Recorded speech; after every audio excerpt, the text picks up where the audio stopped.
I never thought the worst betrayal of my life would come from the one person who was supposed to protect me. But there I was, standing in the middle of my own cafe, watching my son slide legal papers across the counter in front of a room full of customers, trying to have me declared unfit to run my own life. If you had told me a year earlier that this was where we'd end up, I would have laughed. Stick with me, because what happened next changed both of our lives forever. And if stories like this hit home for you, hit that subscribe button before we get into it, because you will not want to miss how this one ends. My name is Warren Buckley. I'm 71 years old, and for most of my life I put everyone else first. I was a shift supervisor at a shipping depot in Brisbane for 39 years. I married my wife, Colleen, when I was 24, and we built a quiet, steady life together. We had one son, Dean.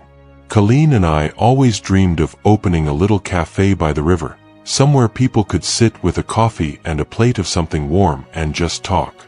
Life kept us busy, and the dream kept getting pushed to next year, and then the year after that. Then Colleen got sick, and 18 months later she was gone.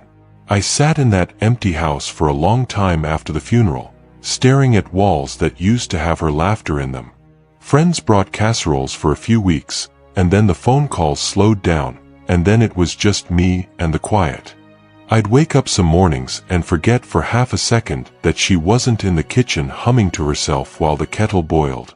And somewhere in that silence, sitting at our old dining table with her handwriting still on a grocery list stuck to the fridge, I made a decision. I wasn't going to keep waiting for a someday that might never come. I owed her that much, and honestly, I owed myself that much too, after nearly 4 decades of putting my own wants at the very bottom of the list. I decided to tell Dean my plan over dinner. I remember feeling nervous, like a teenager asking permission for something. I told him I wanted to open the café Colleen and I always talked about, right on the river in South Brisbane. I expected him to worry about me. I did not expect what actually happened. Dean put his fork down and looked at me like I had lost my mind. He said I was too old to be starting something like this, that I'd worked my whole life just to throw it away on a fantasy. He said his mother would be embarrassed watching me gamble everything away in my 70s. Those words landed like a slap. I sat there quiet for a moment, letting it sink in, and then I told him, calmly, that if he couldn't support me, he could see himself out. He left, slamming the door hard enough to rattle the windows. I sat alone in that kitchen for a long time after he left, listening to the fridge hum and the clock tick on the wall Colleen had picked out years ago. Part of me wondered if he was right, if I really was too old and too foolish to be starting over at my age. I replayed the conversation over and over, wondering where I'd gone wrong raising him, wondering if grief had made me reckless. But another part of me, the part that had spent 40 years dreaming quietly in the background of someone else's plans, refused to let that doubt win. I thought about all the nights Colleen and I lay in bed sketching out menus on the backs of envelopes, just for fun, never expecting it to become real. I owed it to both of us to try. I went to the bank 2 weeks later. I put my mortgage-free house up as collateral and took out a loan for $180,000. My hands were shaking when I signed the papers, but I didn't hesitate. I found an old, run-down shopfront near the river that had been empty for 3 years, the kind of place everyone walked past without a second glance. I saw something else in it. I saw exactly what Colleen and I used to describe to each other on quiet evenings. The next few months were the hardest and most alive I'd felt in years. I was up before sunrise most days, sanding floors, painting walls, learning things about plumbing and electrical wiring I never thought I'd need to know at my age. I watched online videos late into the night trying to figure out how to fix a leaking pipe under the sink, and I called in a few tradesmen I trusted from my old depot days when a job was truly beyond me. My body ached every night, my knees complained on the stairs, and my hands were covered in cuts and paint by the end of most weeks. but for the first time since Colleen passed, I woke up with a reason to get out of bed. Neighbors would wander by and ask what I was building, and when I told them, most of them smiled and wished me luck, which felt like a small kindness after everything with Dean. If you've ever chased something everyone told you was too late for, drop a comment and let us know where you're watching this from. I'd love to know how many of you out there understand exactly what I was feeling. Dean showed up at the site one afternoon while I was up on a ladder fixing a light fixture. He wasn't there to help. He stood in the doorway and told me this whole thing was an embarrassment, that I was making a fool of myself in front of the whole neighborhood. When I climbed down and tried to explain what this place meant to me, he grabbed my phone out of my hand, trying to call the bank himself to cancel the loan before I could ruin everything. I took the phone back from him firmly and told him to leave. He said something that still sits heavy with me to this day. He told me he'd get a doctor to declare me mentally unfit if that's what it took to stop me. I looked him dead in the eye and told him this was my life, my money, and my decision, and that he needed to leave the property immediately. He did, but not before telling me I'd regret this. I stood in that half-finished cafe long after he'd gone, surrounded by paint cans and exposed wiring, and I made myself a promise. I was not going to let fear, guilt, or another person's anger take this dream away from me a second time. I sat down on an overturned bucket in the middle of the empty dining room and just breathed for a while, letting my heartbeat settle. It struck me then that my son wasn't just worried about money or my safety. Something in him seemed threatened by the idea that I could still change my own life without asking his permission first, and that realization was harder to sit with than the shouting had been. As the opening date got closer, I hired 2 people who ended up meaning more to me than I ever expected. The first was Marnie, a single mother in her 30s who had spent over a decade waiting tables and running kitchens across Brisbane. She had this steady, no-nonsense way about her that made customers feel instantly at home. The second was Tyler, a 24-year-old fresh out of culinary school, bursting with energy and ideas, always eager to prove what he could do. Together, the 3 of us built a menu that blended classic Australian comfort food with recipes that reminded me of Colleen, since her family had Italian roots and she used to make the most incredible slow-cooked dishes on Sunday afternoons. We wanted every plate to feel like a hug. We named the place Colleen's on the River. Marnie had a way of running a floor that made even the busiest shift feel calm, and she taught me things about managing staff and stock that I never would have figured out on my own. Tyler spent hours testing recipes in the little kitchen, sometimes burning a batch of something and laughing it off before trying again, determined to get it right. The 2 of them became more than employees to me in those weeks. They became the family I needed when my own felt so broken. The night before opening day, the 3 of us stood in the empty dining room, string lights glowing above the tables, chairs still wrapped in plastic, and the smell of fresh paint lingering in the air. For the first time in over a year, I let myself feel something close to hope. Marnie raised a paper cup of cheap sparkling wine and made a toast to Colleen, and I had to turn away for a second so they wouldn't see my eyes water. Opening day was supposed to be the proudest morning of my life. Instead, it turned into one of the loneliest. A printing mistake in our flyers listed the wrong date, and almost nobody showed up. Marnie, Tyler, and I stood behind an empty counter all day, watching the door, waiting for customers who had been told to come the following week without knowing it. That night, sitting alone in the dark dining room after Marnie and Tyler had gone home, I let the doubt creep back in. I looked around at the empty tables, the untouched menus stacked by the door, and the money I'd sunk into this place, and I thought about Dean's words, about being a foolish old man throwing away everything he'd built. I nearly convinced myself he'd been right all along. I even picked up my phone at one point, thinking about calling him just to hear another voice, before I remembered how that conversation would likely go and put it back down. But the very next morning, word had spread through the neighborhood about the correct date, and something remarkable happened. A line formed outside before we even opened the doors.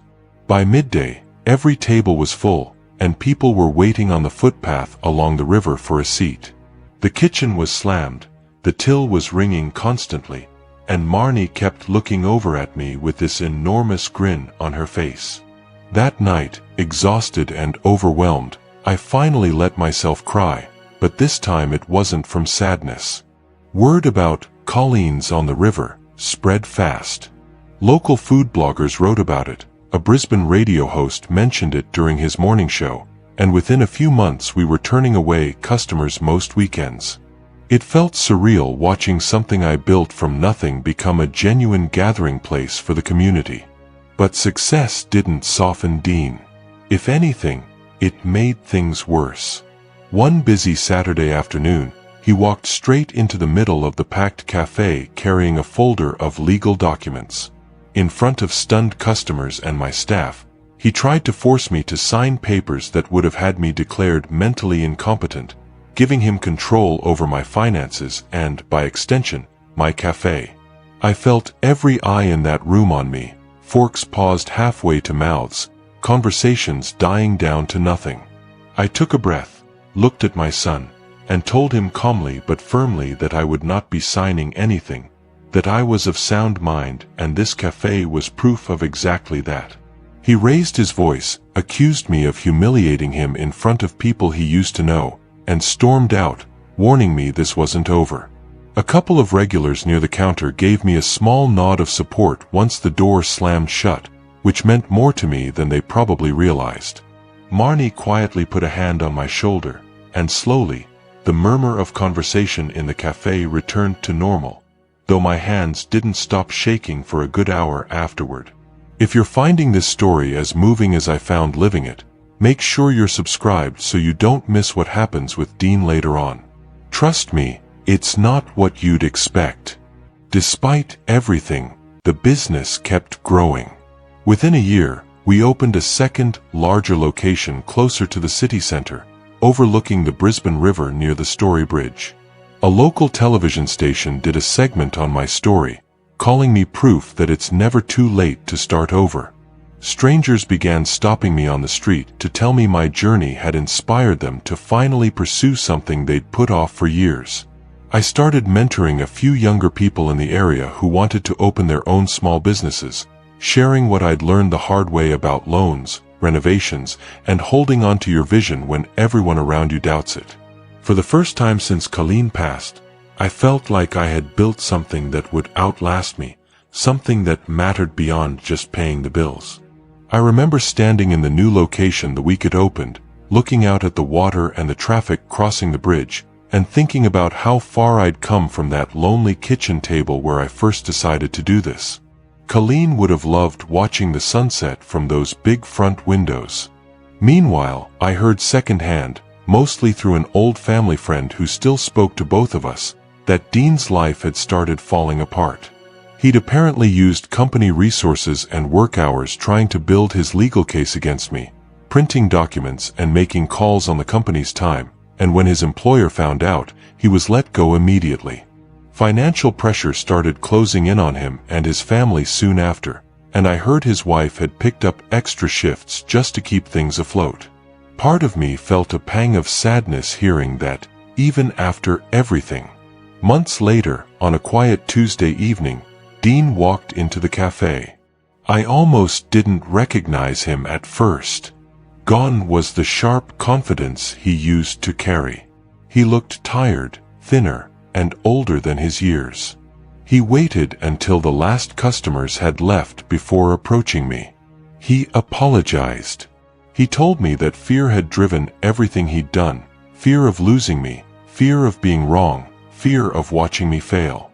He admitted he'd let that fear turn into control and cruelty.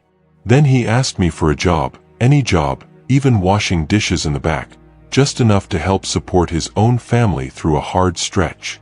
I stood there behind the counter, drying my hands on my apron, and let myself really look at my son for the first time in a long while.